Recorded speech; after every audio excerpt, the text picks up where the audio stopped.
Hello everyone, this is one of Katharine's Creatures, my series where I get to cover and talk a little bit about various mythological creatures, beast, beings, and the like pulled from lore worldwide.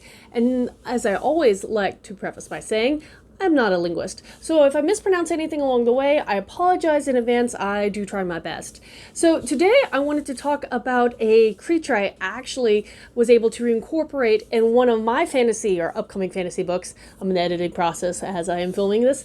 And this is the Wechuge. And this creature is a sort of man-eating, beast-like entity or evil spirit that comes and stems from the legends of the, let me see if I pronounce this correctly, the Athabaskan peoples. And the Athabaskan peoples is a family of indigenous people located in various areas of North America. And so the Wechuge is kind of like the Wendigo, another one that I've already covered in this particular series.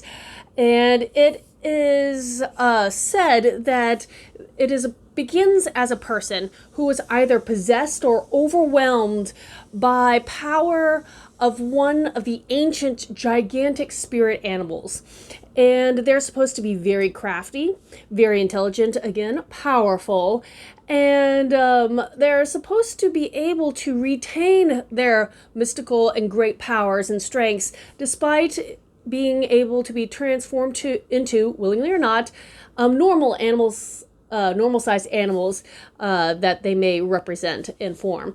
So you may come across what you think is a common raccoon or badger, and it could be a Wechuge in disguise.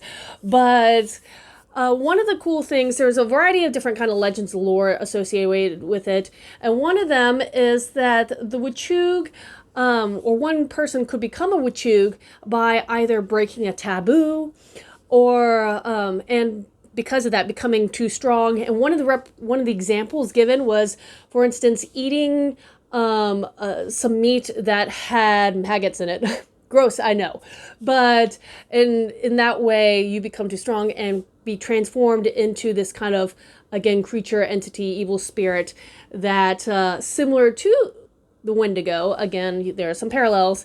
Their kind of end game is to seek out people and do them harm, specifically trying to eat them.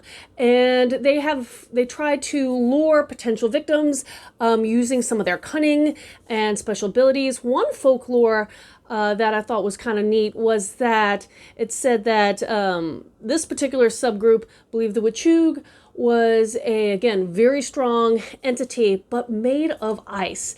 And the only way to kill it would be to get the Wechuge and toss it into your campfire and kind of hold it down until it entirely melts. And that would be the only way to destroy the Wechuge, this evil spirit haunting and hunting people in the forests.